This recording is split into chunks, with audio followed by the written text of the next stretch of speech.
Right. Hey guys, as promised, I am going to give you worked out examples of this week's work.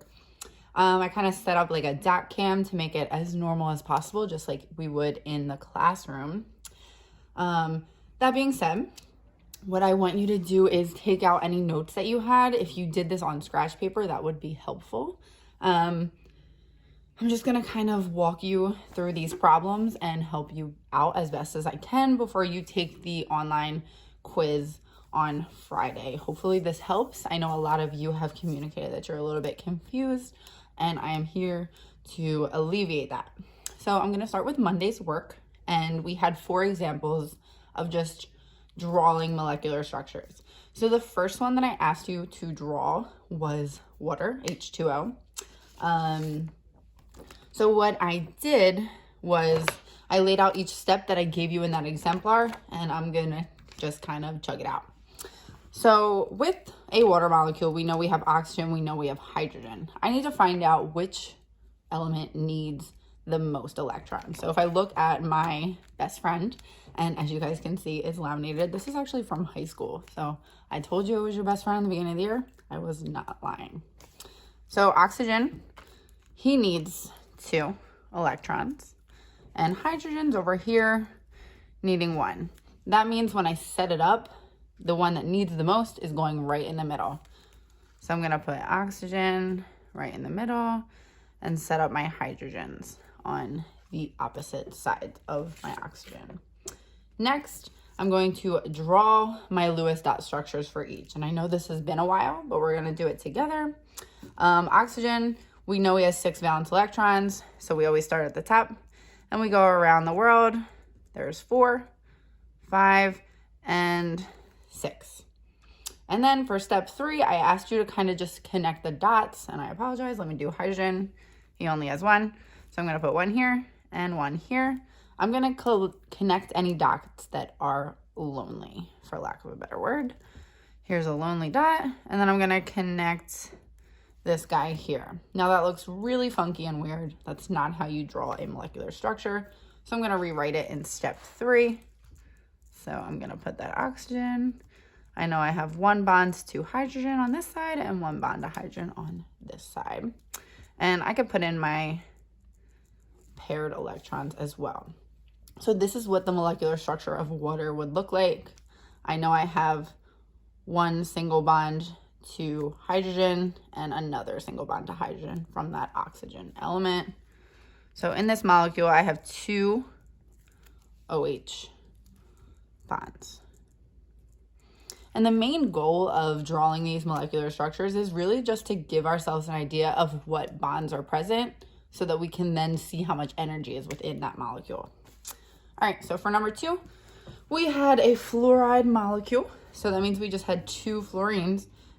They both need 1 valence electron, because if I look at my periodic table, I see he has 7, he needs 1 more.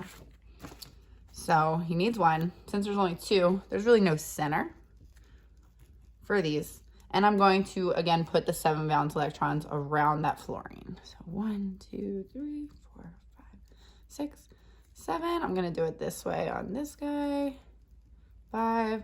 And then I'm gonna do 6, 7, so that I can clearly see the 2 lonely right next to each other. Connect the lonely dots. And I'm gonna redraw it over here. And I'm not gonna put the paired electrons just so we can see just the bond. And in this molecule, I have 1 single F bond. And when I say single bonds, that means there's just 1 line. If I had 2 lines, that means they're sharing those 4 electrons, and there would be a double bond. 3 lines would be a 6 electron share. So let's go on to number 3. We have carbon dioxide, which is a molecule you should all be familiar with. We're gonna deep dive into it next week as well. So if I look at my periodic table, I'm gonna look at carbon. He needs 4. And oxygen needs just 2 more. So the one that needs the most will be carbon, and he's gonna be right in the middle. So I'm gonna put him in the middle. Oxygen's on both sides. Carbon, he needs 4, but he has 4. So if I draw my Lewis dot structure, I see 4 lonely friends. And then I'm gonna draw the Lewis dot structure for oxygen. He has 6. 1, 2, 3, 4, 5, 6. He has 2 lonely friends. 1, 2, 3, 4, 5, 6. And this guy also has 2 lonely friends. It would probably be a little bit easier to see if I flipped this oxygen. But what we're going to do is kind of connect it. So, all right, so 2 lines here. That means we're going to have a double bond here. And I'm going to connect these guys. And I'm going to have a double bond to this oxygen as well. So if I redraw my molecule and make it look pretty, it's going to look just like that.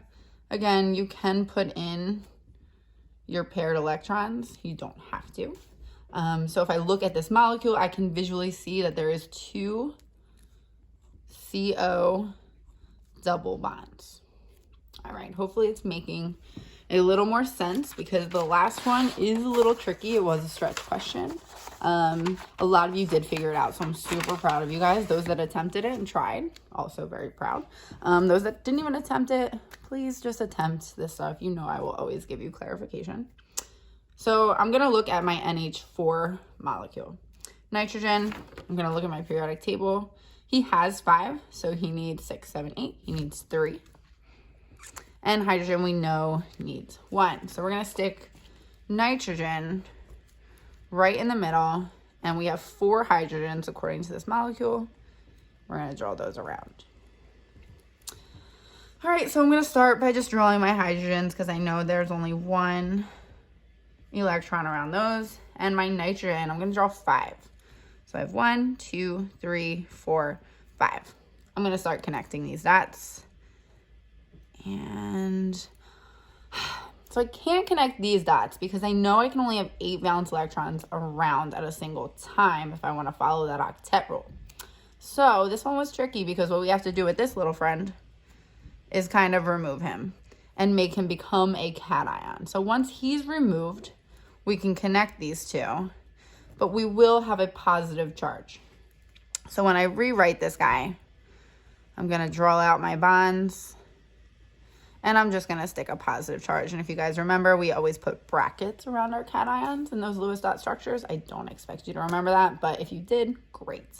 So when I look at this molecule, I'm going to look at the bonds. And I know I have 1, 2, 3, 4 NH bonds because I'm pretty much just looking at the lines and counting them.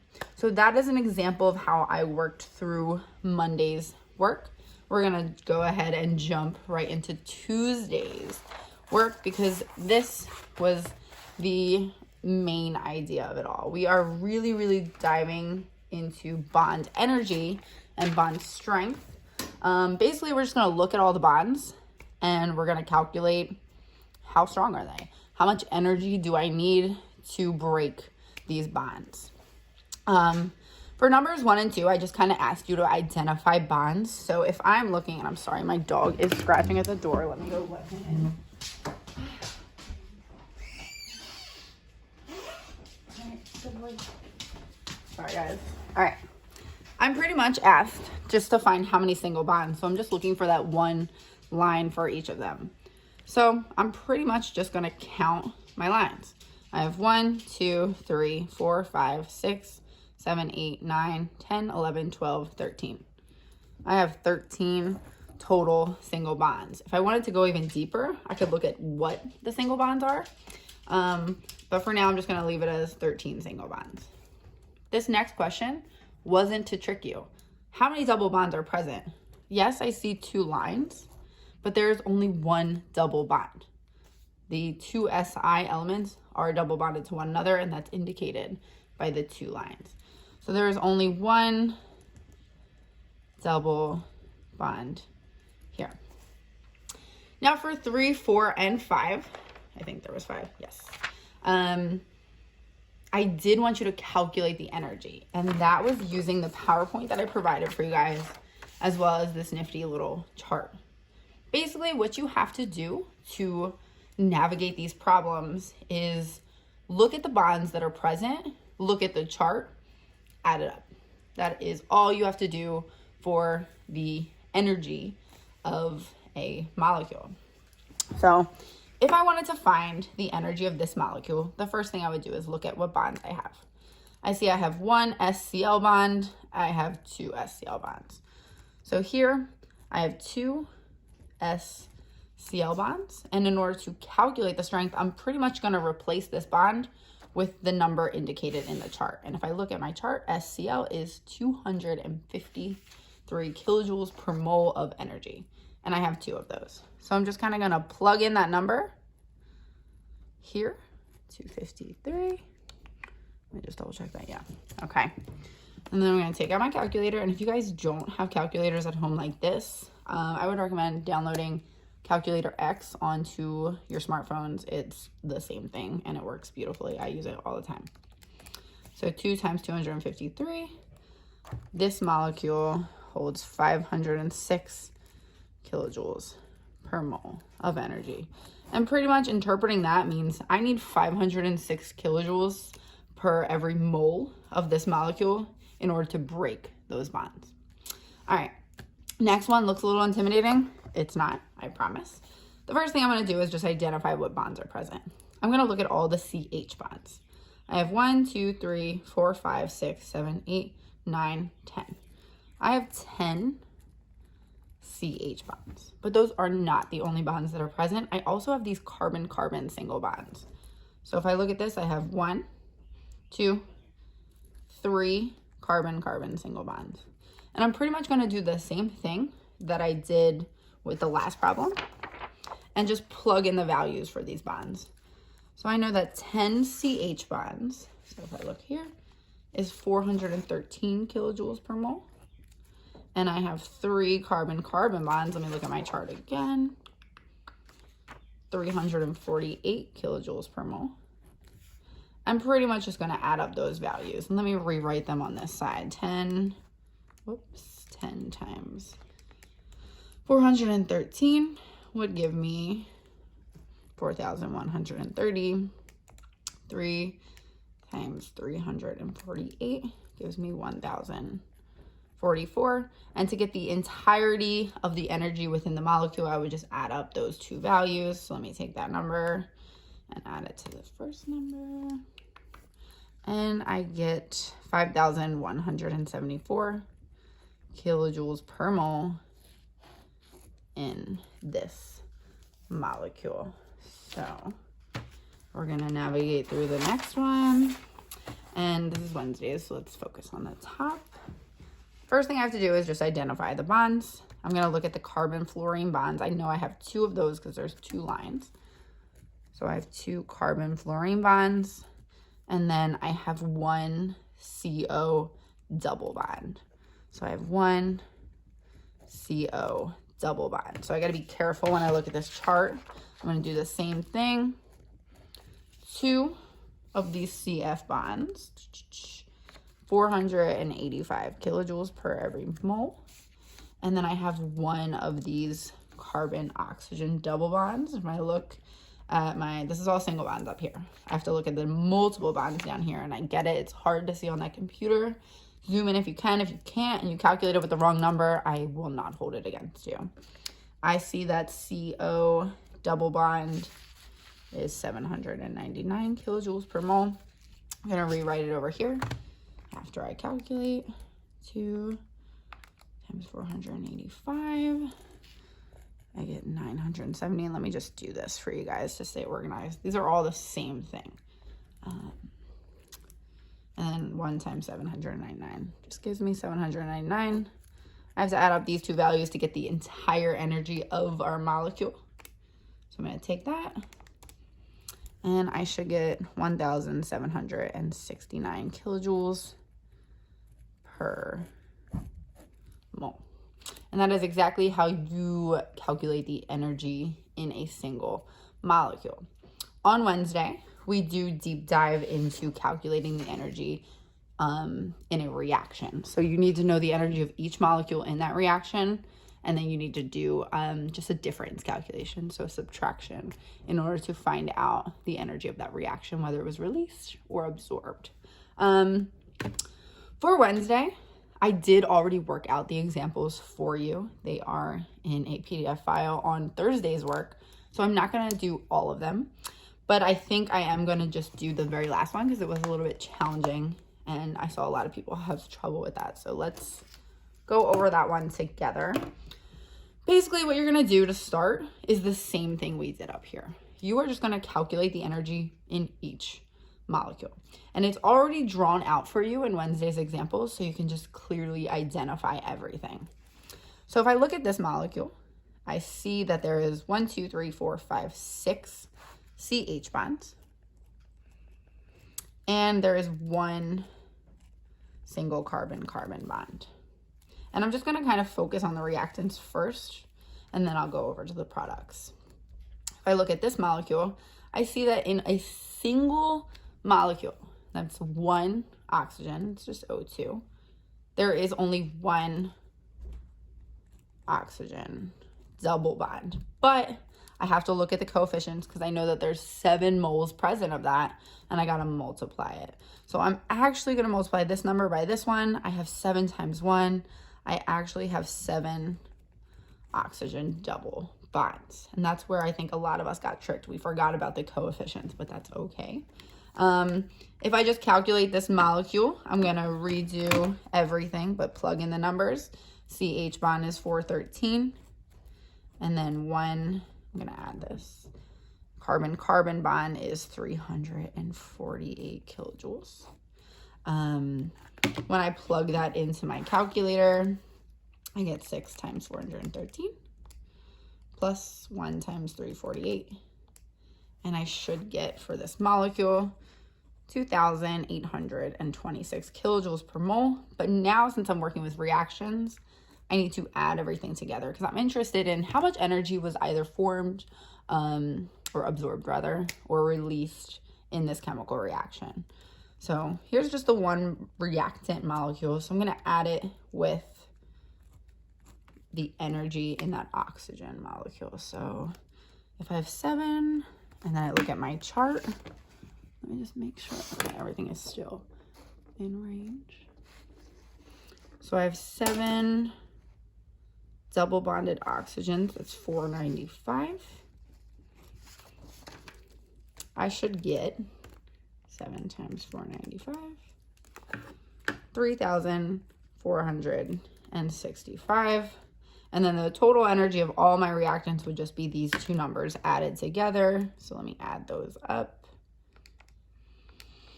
And I get a grand total of 6,291 kilojoules per mole. And that's the energy that are, sorry guys. This is the bonds that are broken. The energy of all the bonds that are being broken, because we have to break bonds in order for a chemical reaction to occur. Now I'm going to focus over here. Again, I'm going to look at one single molecule. So I'm going to ignore this coefficient right now. And I know that in one molecule, I have 2 oxygen-carbon double bonds. So 2 CO double bonds. But if I look at the coefficient, I know I have 4. I'm just going to distribute that in. So I actually have 8 carbon-oxygen double bonds. I'm just going to multiply in the coefficient. I'm going to do the same thing over here. In one single molecule of water, I know I have 2 single OH bonds. Here's one. Here's the second one. So in one single molecule, I have 2 OH bonds. But my coefficient is 6, so I have 6 moles of that. So I'm going to put that here. I actually have 12 OH bonds. And I'm just going to do the simple calculation again.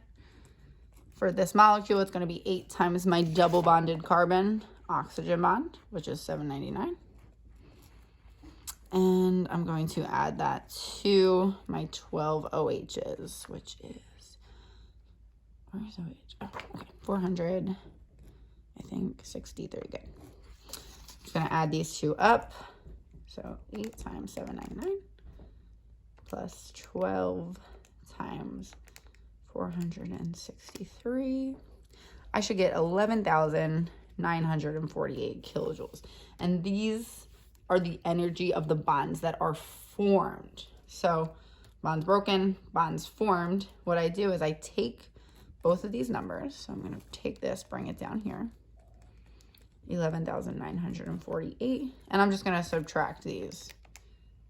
Minus 11,000.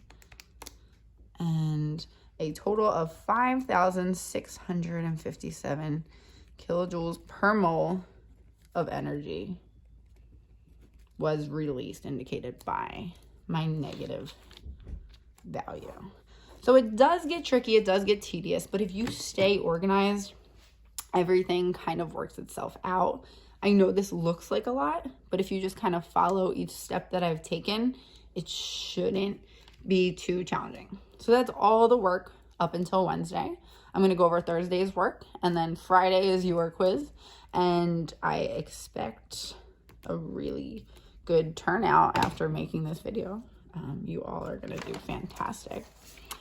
So for Thursday, I switched it up on you. I didn't give you the structure, so you actually have to draw them, which was the reason we did Monday's activity, in order to see which bonds are present. So I'm basically just going to rewrite this chemical equation, but I'm going to give myself a visual by writing out the structures. So H2, I know each of them needs 1 electron, so they're just going to bond with 1 single bond. So I have 2 of those because I'm going to bring down my coefficient as well. And then oxygen, I have no coefficient, but oxygen has, let's see, we already have 6 valence electrons. So I know, and I've already drawn it, that it's going to be a double bonded oxygen here on my reactant side. And then if I look at my product side, I have 2 of this water molecule, and you guys can look back on your notes from Monday to see how that is drawn. So now I have my equation, and I can clearly visually see these bonds. I have in 1 molecule of H2, 1 HH, single bond, but there's 2 of them. So I need to calculate the value for that times 2 because of that coefficient. Plus, I have 1 oxygen double bond, and that is just my reactants.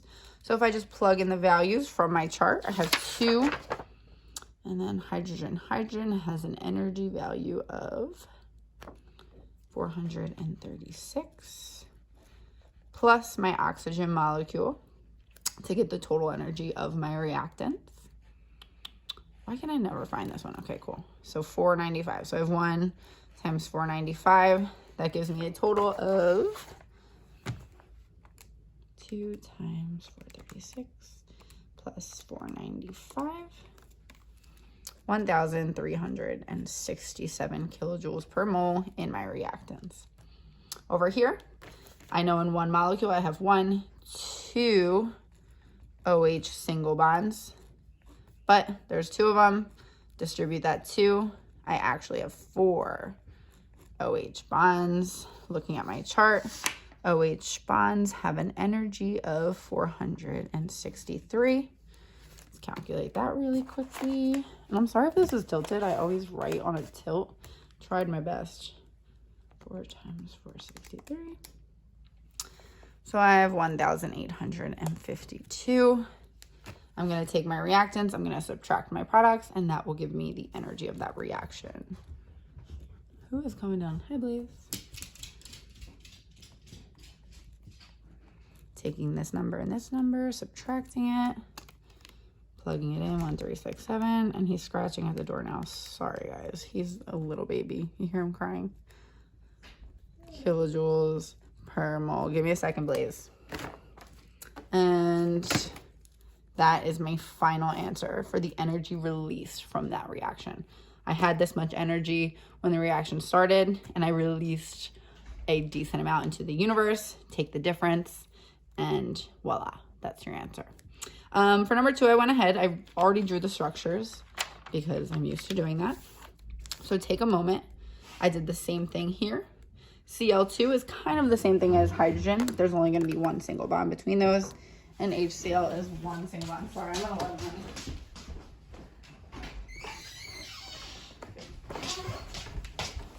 All right, so those are the structures, and I'm pretty much just going to do the same thing.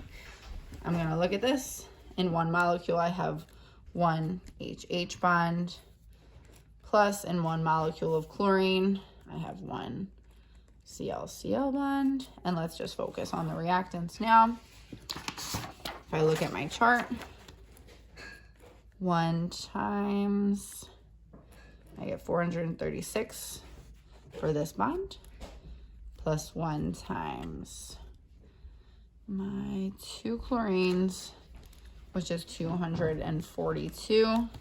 Add those up in your calculator to get the energy of the bonds that you're breaking or your reactants, plus 242. 678 kilojoules per mole in my reactants. If I look over here, I have 2 of this 1 single bond of HCl, which means I have 2 times, let's look at the value of HCl, 431. Oh, why am I rewriting it? Stop. Okay, 2 times 431 gives me 862. I'm just going to take the difference between the two of them. So 678 minus 862 is going to give me the energy either released or absorbed by this chemical reaction. 678 minus 862. I get negative 184 kilojoules per mole of energy.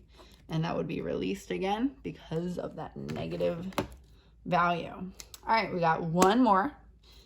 And hopefully this helps to clarify everything. This one was a little bit tricky. Let's draw the Lewis dot structures and the entire molecule structures of these guys. So carbon, I know he needs the most out of carbon and hydrogen. And I'm just going to draw the Lewis dot structure. 1, 2, 3, 4. He needs 4 electrons because he has 4 already according to the periodic table. And that 1 hydrogen is just going to bond with each of his needy electrons. We already drew Cl2 in the last problem. That's just going to be 2 chlorines bonded with 1 single bond. CH3Cl, pretty much the same thing as this guy, except for this hydrogen is going to be a chlorine. So carbon is going to bond with hydrogen, hydrogen, hydrogen, and then he's going to have a chlorine atom right on the end here. You guys could have attempted that. You could also have looked it up online, just due to the criteria and situation that we're in. But in class, I would have absolutely made you draw it out. Plus the 1HCl. Now that we can visually see all of our bonds, we're going to count them up. For this molecule, I have 1, 2, 3, 4 CH bonds. I don't have to worry about coefficients this time. Plus, no coefficients here, just 1 Cl bond. And that is it for my reactants. So I'm just going to pull from the chart. CH is, and you guys might even remember this at this point, 413. You used it so much. Plus the 1 ClCl, which would be, let's see, I can never find these. Oh my goodness, 242. And when I add those up in my calculator, I will get the energy of the bonds broken. Plus 242, I get 1,894 kilojoules per mole of bonds being broken. Look at this guy. I have in this molecule 3 CH bonds and 1 carbon chlorine bond. So let's just calculate him real quick. 3 times that 413 plus 1 times CCl will be 328. Let's do that really, really quick. Times 413 plus 328. I get 1,567 for just this molecule. I still got to look at this guy. He's 1 HCl single bond. Let's look at my chart. 413 to 1. No, I'm lying. Wow. 4 HCl. 431. Whoops. So that's just going to give me 431. I'm going to add that to this guy because I need the total between both molecules in my products. Adding that in, and I get 1,994 Let me just check my answer key real quick. Great, I got the same answer twice. So I'm just going to take my reactants, subtract them from my products. Again, bonds broken minus bonds formed to get my energy. My goodness, if you guys hear Blaze scratching at my door, this is my life. So I have the 1,894 kilojoules per mole of my reactants being broken, and I released a good amount of energy. And the difference between those, or the enthalpy change, is going to be 104 kilojoules per mole. And that is all the work that you've done this week. Those that have pushed your practice and really attempted these and reached out for help, thank you so much. Those of you that were struggling a little bit, I hope this helps. You can drop comments below the video and I will clarify anything further. I'm sorry if I went a little fast for you guys. You can also just pause it and work through it with me if that benefits you. But I would highly recommend really understanding this stuff before taking Friday's assignment. A lot of you have already completed it, so shout out to you guys. But other than that, miss you guys. I hope this helped. And if you want me to continue doing things like this, I can absolutely continue doing this. All right. Bye, guys. Hopefully you are staying healthy. You are very missed.